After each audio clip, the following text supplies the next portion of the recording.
12th Mass Communication 28.3 Photojournalism in India. இந்தியாவில் photo journalism எப்படி develop ஆச்சு என்ன ஏதுன்னு பார்ப்போம் இந்த டாப்பிக்கில். Photography arrived in India almost within 2 years of its discovery. As India was being ruled by British photographers started taking pictures of the country, its scenery and monuments. But the first war of independence happened in 1857. It was one of the first incidents of war photography in the world, and you may have seen some photographs in magazines. Later on, when camera became smaller, photojournalism gained greater popularity. Many political developments were also taking place in India, especially around the freedom movement. All this gave a lot of chance to photojournalists to take picture. 1857 பார்த்தீங்கன்னாக்கா நம்மளோட நாட்டோட இந்தியாவோட சுதந்திரத்துக்காக போராட ஆரம்பித்தாங்க. அப்போ அது British ஆளுந்துட்டு இருந்த காலம், பிரிட்டிஷ் நம்ம அடிமையாக வச்சுருந்த காலம்.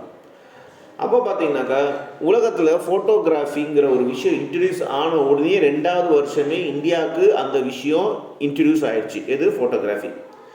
ஏன்னா ஃபோட்டோகிராஃபி பிரிட்டிஷ்காரங்க தான் யூஸ் பண்ணிட்டு இருந்தாங்க. அதுவே இங்கேயும் பிரிட்டிஷ்காரங்க தான் டாமினேட் பண்ணிட்டு இருந்தாங்க நம்மளை. அப்படி இருக்கும்போது இங்கே இருக்கிற இந்தியாவில் இருக்கிற மானுமெண்ட்ஸு, அதாவது சிலைகள், சீனரிஸ், லேண்ட்ஸ்கேப்ஸ், அப்புறம் வார் அப்போ தான் ஆரம்பிச்சிது, வார் ஆஃப் இண்டிபெண்டன்ஸ், இதெல்லாமே எடுக்கிறதுக்கு இந்த ஃபோட்டோகிராஃபி ஒரு உதவியாக இருந்துச்சு. இது நீங்கள் கூகுளில் போய் சர்ச் பண்ணிங்கனாக்கா உங்களுக்கு தெரிய வரும்.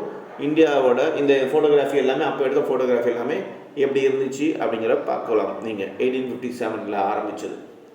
அதுக்கப்புறம் ஃபோட்டோகிராஃப் பார்த்தீங்கன்னாக்கா அந்த கேமரா சின்னதாக ஆரம்பிச்சிச்சு.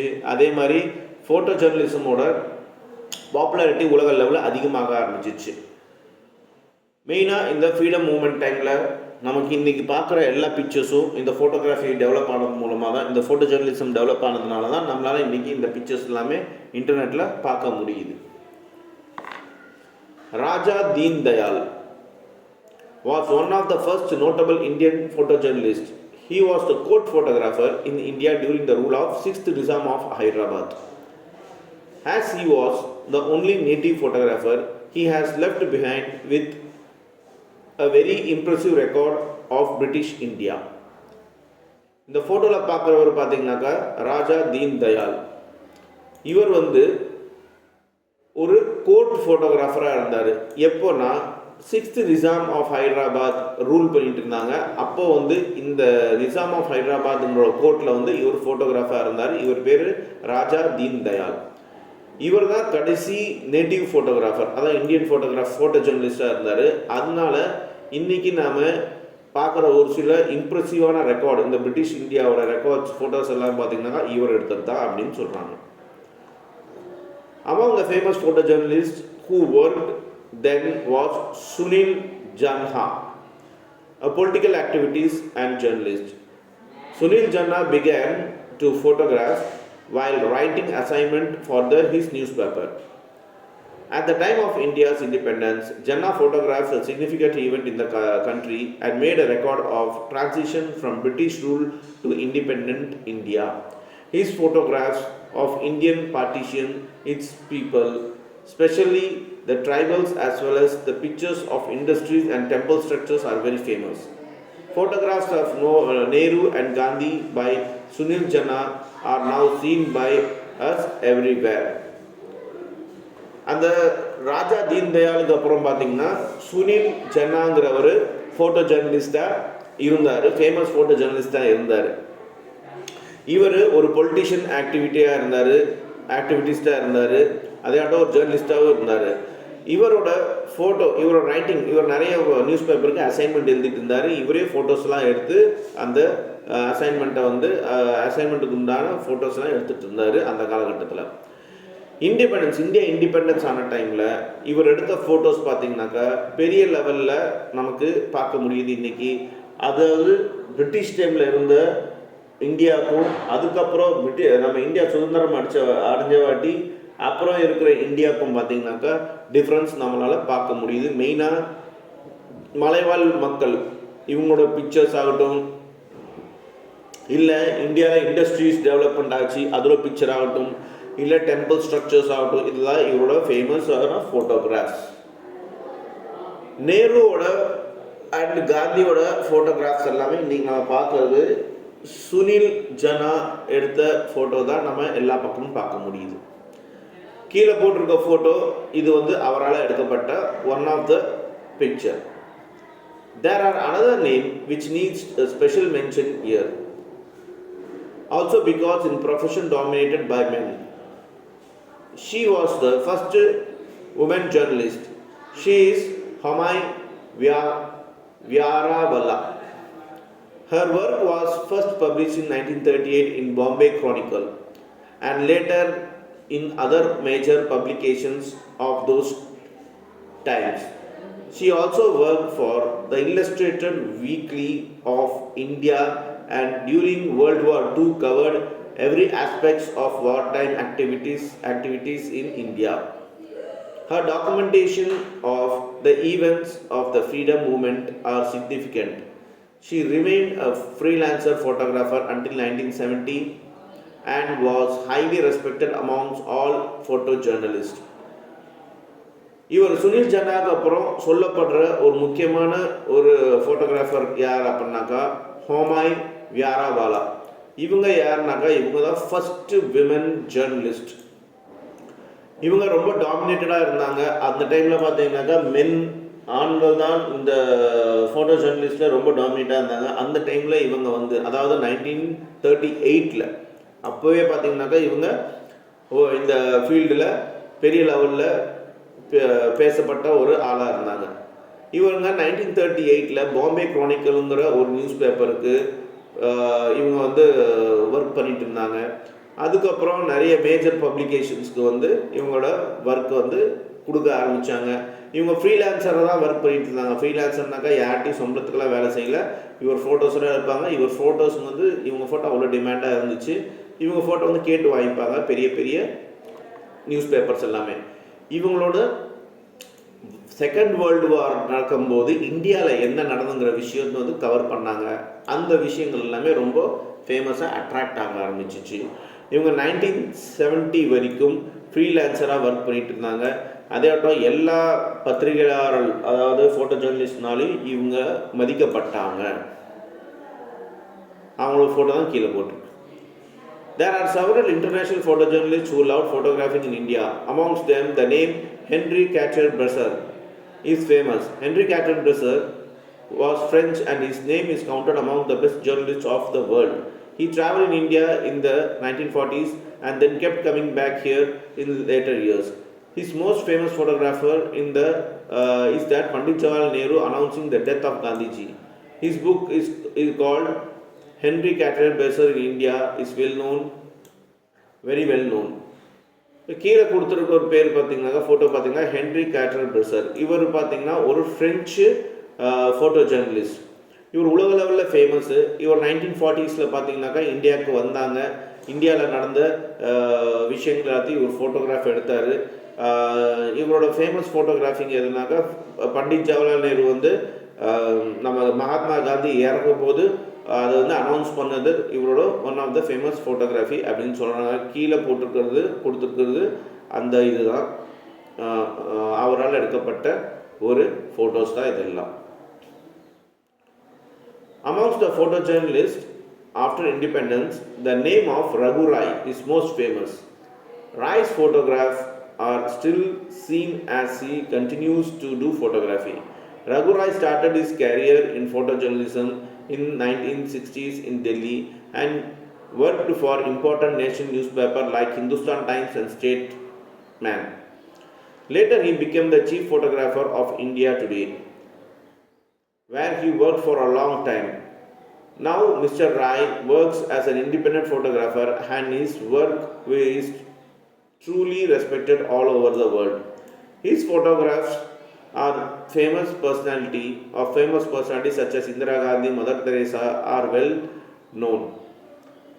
Apart from Raghu Rai has covered all important events that have taken place in the second half of the last century, such as Bhopal Ghats tragedy and Bangladesh war. He has brought out books on various subjects such as Delhi, Taj Mahal, Sikhs, Banaras, etc. His early pictures are mostly in black and white, but later has photographed in color. They all have a beautiful qualities about them. அடுத்தது பேசப்பட்ட ஒரு photo journalist யாருனாக்கா ரகுராய்.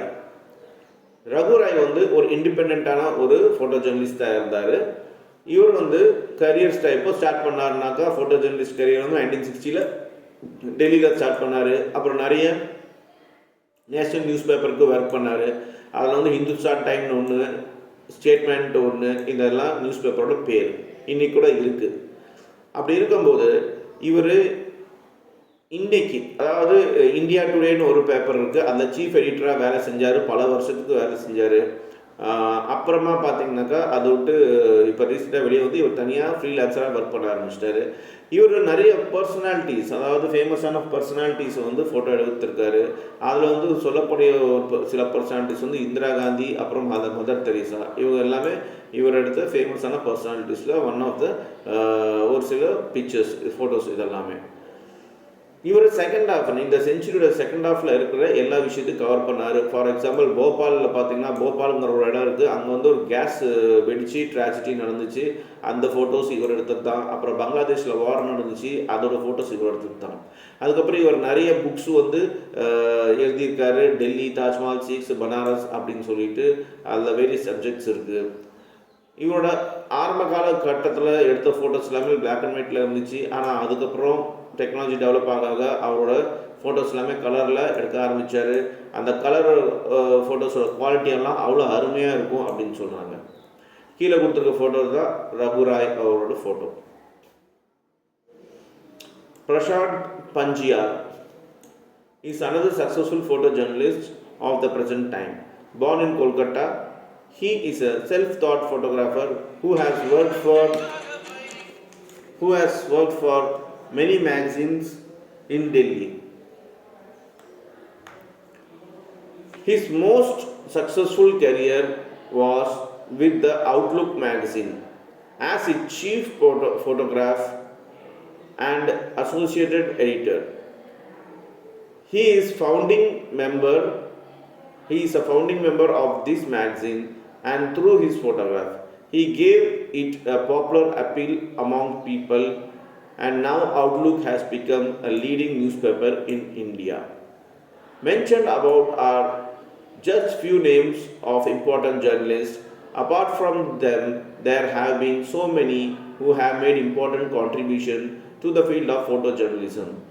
By their work in the print media all over the world, with the improvement of printing technology, newspapers have started using more photos and in color. This has given rise to a great demand for trained people in the field of photojournalism. Prashant Panchiar இவர் இன்னொரு சக்ஸஸ்ஃபுல்லான ஒரு photo journalist. இந்த காலகட்டத்தில் இவர் கொல்கட்டாவில் பிறந்தார். இவரும் பார்த்திங்கனாக்கா ஒரு தானாகவே இன்ட்ரெஸ்டாக ஃபோட்டோகிராஃபாக மாறினார். இவர் பார்த்திங்கன்னா டெல்லி மேக்சின், நிறைய மேக்சின்ஸ்க்கு ஒர்க் பண்ணியிருக்காரு. ஃபார் எக்ஸாம்பிள் டெல்லியில் இருக்க நிறைய மேக்சின்க்கு ஒர்க் பண்ணியிருக்காரு. இவரோட கரியர் எங்கேருந்து ஸ்டார்ட் பண்ணாருனாக்கா, சக்ஸஸ்ஃபுல்லான கரியர் அவுட்லுக் மேக்சின் இன்னைக்கு கூட இருக்குது, அதில் சீஃப் ஃபோட்டோகிராஃபர், அசோசியேட் எடிட்டராக இவர் ஒர்க் பண்ணார். அப்புறம் இவர் ஒரு மெம்பராக இருக்கார், இந்த ஃபோட்டோகிராஃப் மேக்சின் மெம்பராக இருக்கார். இவர் மக்கள் மத்தியில் ரொம்ப பிரபலமான இருக்க ஒரு ஆள். ஏன்னா இவர் ஒரு லீடிங் மேக்சின் அவுட்லுக்குங்கிற ஒரு மேக்சினோட இவர் சீஃப் எடிட்டராக இருந்திருக்காரு. இந்த மாதிரி நிறைய உலக லெவலில் பார்த்தீங்கன்னாக்கா இம்பார்ட்டண்ட்டான ஜேர்னலிஸ்ட் எல்லாமே இருக்கிறாங்க. நிறைய வகையில் நிறைய கான்ட்ரிபியூட் பண்ணியிருக்காங்க இந்த ஃபோட்டோ ஜேர்னலிசம்ங்கிற ஒரு கரியரில். இந்த print media all over world இன்றைக்கி பிரபலமாக இருக்குன்னாக்கா இதுக்கு காரணம் இந்த மாதிரி ஃபோட்டோ ஜேர்னலிஸ்ட், டெடிக்கேட்டடான ஃபோட்டோ ஜேர்னலிஸ்ட்னால தான் இன்றைக்கி இத்தனை விஷயங்கள் மக்களுக்கு தெரிய வருது, பாஸ்டில் என்ன நடந்துச்சுங்கிறது.